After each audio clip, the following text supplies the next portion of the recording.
Hello.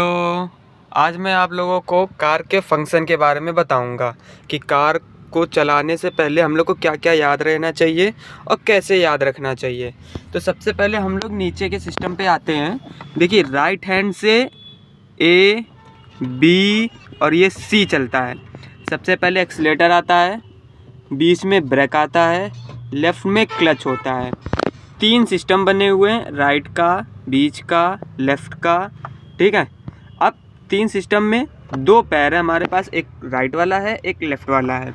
अब दोनों पैर कैसे रखे जाते हैं मैं आपको बताता हूँ। जो हमारा राइट वाला पैर होता है वो एक्सीलेटर और ब्रेक इन दोनों पे काम करता है। आपको एक्सीलेटर भी उसी से लेना है, ब्रेक भी उसी से लेना है। और जो लेफ़्ट वाला पैर होता है वो परमानेंट क्लच पे रहता है। यूज़ होगा तो उसका क्लच ही का दबेगा और कोई यूज़ नहीं होता। अब जो राइट वाला पैर है वो एक्सीलेटर और ब्रेक इन दोनों पे इसलिए रखते हैं ताकि जब हम लोग को एक्सीलेटर की ज़रूरत होती है तो उस समय ब्रेक की बिल्कुल भी ज़रूरत नहीं होती है, और जिस समय ब्रेक की ज़रूरत होती है उस समय एक्सीलेटर की ज़रूरत नहीं होती है। तो बात क्या होती है ना, देखो, एक्सीलेटर का काम होता है गाड़ी को तेज़ करना, ब्रेक का काम होता है गाड़ी को धीरे करना। तो जब हम लोग गाड़ी को तेज़ कर रहे होते हैं तो फिर ब्रेक का कोई काम नहीं होता है, और जब हम लोग गाड़ी को धीरे कर रहे होते हैं तो फिर एक्सीलेटर का कोई काम नहीं होता। तो इन दोनों पे पैर मूव होता रहता है। अब बात आती है कि इन दोनों पे पैर रखा कैसे जाता है। देखो, जैसे मेरे पैर की पोजीशन है सेम टू सेम ऐसे ही रखा जाता है। ब्रेक की सिधाई में पैर रहता है हमारा, और उसके बाद जो एक्सीलेटर पे पैर जाता है वो ऐसे तिरछा जाता है। ठीक है। लेकिन बात इतनी है कि पूरा पैर नहीं रखता। हमारी देखो एड़ी नीचे दबी हुई है, एड़ी नहीं उठ रही है।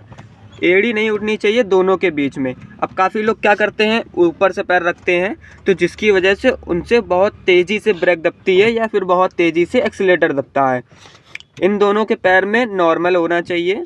आप पहले किसी भी गाड़ी में बैठे 1-2 बार ऐसे ऐसे करके पैर चला के देख लें।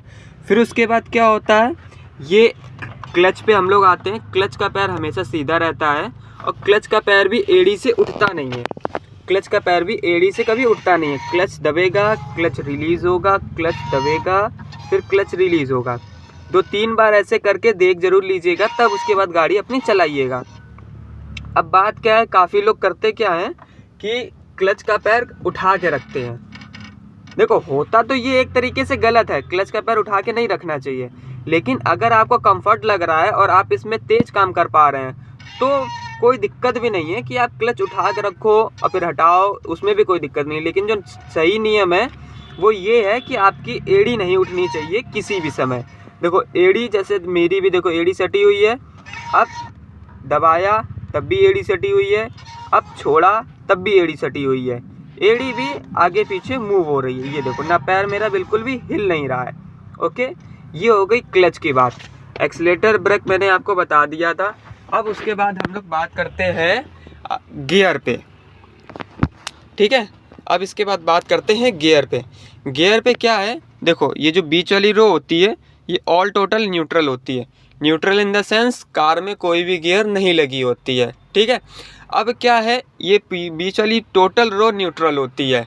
अब जैसे कि हम लोग लेफ़्ट साइड घुमाएंगे तो भी बीच में करेंगे, बीच में आ जाएगी। राइट साइड घुमा के जैसे छोड़ेंगे तो भी बीच में आ जाएगी। तो हम लोग को पता चल गया जो गियर की पोजीशन है वो मिड में ही रहती है। ठीक है। उसके बाद first number gear, second number gear, third number gear, 4 number gear, 5th number gear, और ये आर रिवर्स गियर। ठीक है। अब इन 6 गियर होती हैं गाड़ी में, 5 आगे के लिए और 1 पीछे के लिए। अब कैसे क्या लगेंगी। फर्स्ट नंबर गियर के लिए क्या है, पहले आपको देखो हाथ रखना है नॉर्मल सिंपल, लेफ़्ट साइड घुमाना है और आगे बढ़ा देना है। ठीक, ये देखो फर्स्ट नंबर गियर लग गई। फर्स्ट के बाद सेकंड नंबर गियर इसी के एग्जैक्ट पीछे है, यहाँ से आप बिल्कुल पीछे कर देंगे, ये आपसे सेकंड नंबर गियर लग जाएगी। सेकंड से थर्ड नंबर गियर के लिए देखिए क्या होता है, पहले हम लोग सेकंड से उतरेंगे, फिर बीच में आएंगे, फिर आगे जाएंगे, ये थर्ड नंबर गियर हो जाती। उसी सेम प्रकार से गियर को चलाएंगे भी, पहले सेकंड से उतारेंगे, फिर बीच में करेंगे, फिर उसके बाद आगे की ओर बढ़ाएंगे, वो हो जाएगी 3 नंबर गियर। ठीक है। अब 3 से 4 नंबर गियर के लिए क्या है, सेम प्रोसेस है पीछे की ओर, इसी को सेम पीछे खींच देंगे, ये हो जाएगी 4 नंबर गियर पे। ओके। अब 4 से 5 नंबर गियर कैसे जाती है, सेम टू सेम, जैसे सेकंड से थर्ड गई थी ऐसे 4 से 5th जाएगी। 4 से उतारेंगे, न्यूट्रल पे है ये, न्यूट्रल से घुमाने के बाद आपको इधर साइड घुमाना है। ये चीज़ आपको याद रखिए, आपको इस साइड राइट साइड घुमा के फिर आगे की ओर बढ़ाना है। ये हो जाएगी आपकी 5th नंबर गियर। ओके, अब 5th नंबर से रिवर्स गियर डायरेक्ट नहीं लगती कभी भी, इसको आप न्यूट्रल करिए, न्यूट्रल करने के बाद फिर वापस इधर सटा के फिर पीछे करेंगे, ये हो जाएगी रिवर्स गियर। ओके, अब एक बार फिर देख लीजिए, पूरी रो न्यूट्रल होती है, ठीक है। नीचे स्प्रिंग लगी रहती है जो कि आपको मिड पॉइंट पे रखेगी, ना राइट साइड रखेगी ना लेफ़्ट साइड रखेगी, मिड पे ही रखेगी। अब जैसे जैसे गियर बनी है सेम टू सेम उसी प्रकार से गियर चलेगी भी। फर्स्ट के लिए इधर, फिर आगे, और फिर इसी के जस्ट पकड़ के फिर यही चीज़ सीधे पीछे खींच दी जाती है। ये हो जाएगी 2nd नंबर। 2nd से 3rd के लिए न्यूट्रल, हाथ छोड़ो, बीच में आ जाएगी, आगे बढ़ा दो, देखो कितने आराम से गियर जा रही है, ठीक है। 3rd number. 3rd से 4 के लिए एग्जैक्ट पीछे है, तुरंत पीछे कर दो, ठीक।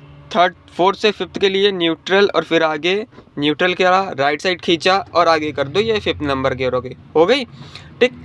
अब देखो एक्सीलेटर हो गया, क्लच हो गया, ब्रेक हो गया, गियर हो गए, इतनी सारी बातें बता दी गई। इसके बाद बात आती है स्टीयरिंग पे, ठीक है। अगर आप लोग एज अ बिगिनर हैं, अगर आप लोग गाड़ी सीख रहे हैं, तो आप पहले ये मान लीजिए आपको कम से कम 3 दिन 4 दिन तक का जो मेन फोकस है वो सिर्फ़ और सिर्फ स्टीयरिंग पे ही रखना है। स्टीयरिंग पे ही इसलिए रखना है क्योंकि स्टीयरिंग का क्या होता है ना, स्टीयरिंग 60% कार कंट्रोल कर लेती है। अब काफ़ी लोगों को गाड़ी चलानी आ जाती है, लेकिन डाउट क्या होता है, भैया अपनी गाड़ी की चौड़ाई नहीं समझ में आ रही, भैया अपनी गाड़ी की लंबाई नहीं समझ में आ रही, कितनी कितनी होती है। तो ये इसीलिए होता है। जिसको जितनी अच्छी स्टीयरिंग समझ में आ जाएगी उन लोगों को कभी भी ये सब डाउट नहीं रहता कि हमारी गाड़ी कितनी चौड़ी है, हमारी कितनी गाड़ी लंबी है, क्योंकि स्टीयरिंग सबसे ज़्यादा मोस्ट इम्पॉर्टेंट है इन सब चीज़ों से। आपको सबसे ज़्यादा स्टीयरिंग ही काम करनी है। काफ़ी लोग जैसे टर्न कर रहे हैं, उनको साथ में गियर भी चेंज करना है, स्टीयरिंग में लगाना है, तो वो कन्फ्यूज़ हो जाते हैं कि पहले गियर चलाएं कि स्टीयरिंग चलाएं, कि गियर चलाएं कि स्टीयरिंग चलाएं। मैं आपको सीधा बता रहा हूँ, आपको सिर्फ़ और सिर्फ स्टीयरिंग कंट्रोल करनी है। आप स्टीयरिंग लगाओ, स्टीयरिंग चलाओ, गियर ऑटोमेटिक बाद में चला लीजिएगा, ठीक। आपने स्टीयरिंग कंट्रोल कर लिया, टर्न कर लिया, सीधी कर ली गाड़ी, उसके बाद आप गियर चेंज कर लो, कोई दिक्कत नहीं है। लेकिन फ़र्स्ट फोकस आपका स्टीयरिंग पे ही रहना चाहिए। आपको सबसे ज़्यादा जो सीखने की ज़रूरत है, चलाने की ज़रूरत है, वो स्टीयरिंग है। ये हो गई हमारी एक नॉर्मल बातें, जो आप बेसिक बातें हैं जो आपको हमेशा पता होनी चाहिए, याद रहनी चाहिए। इसके बाद क्लच और समझ लेते हैं कि कहाँ कहाँ पे क्लच हमारा कंपलसरी यूज़ किया जाता है। नंबर 1, गाड़ी को स्टार्ट करते समय हमेशा क्लच का काम होगा। जब पूरा क्लच दबेगा तभी जाके क्लच हम लोग स्टार्ट करेंगे, ठीक है, गाड़ी स्टार्ट करेंगे। नंबर 2, हम लोग ब्रेक लगाते समय क्लच पूरा दबाएंगे। जब भी ब्रेक का यूज़ हो रहा होगा, अगर हम लोग गाड़ी सीख रहे हैं, ऐसा नहीं कि गाड़ी बहुत अच्छी चलानी आती है, लेकिन अगर हम लोग गाड़ी सीख रहे हैं तो पहले पूरा क्लच दबाएंगे फिर जाके ब्रेक लगाएंगे, ठीक। नंबर 3, गाड़ी टर्न करते समय भी हम लोग क्लच का कंपलसरी यूज़ करेंगे ही करेंगे। आप टर्न कर रहे हैं, अब टर्न करते समय कोई आगे आ गया, आपसे हड़बड़ाहट हो गई, आपने एक्सीलेटर दबा दिया, गाड़ी भिड़ जाएगी, सबसे ज़्यादा गलत होता है।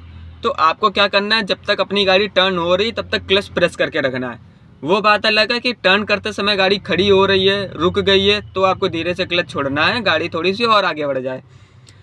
3 नंबर पता चल गया। 4 नंबर, गाड़ी को जब भी गियर शिफ्ट करेंगे क्लच पूरा दबा के गियर लगाएंगे।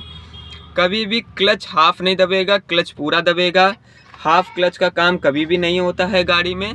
क्लच कभी भी आपको दबाना है, क्लच आपका पूरा पूरा ही दबेगा, ये मान लीजिए।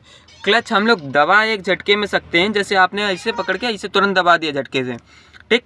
लेकिन क्लच जब छोड़ते हैं तो वो धीरे धीरे धीरे धीरे धीरे धीरे ऐसे करके छोड़ता है। ये सारी चीज़ें आपको याद रखनी है। अगर ये हमारी वीडियो आपको बिल्कुल भी अच्छी लगी हो तो इसको लाइक ज़रूर करें, शेयर करें और हमारे चैनल को सब्सक्राइब करें। ओके।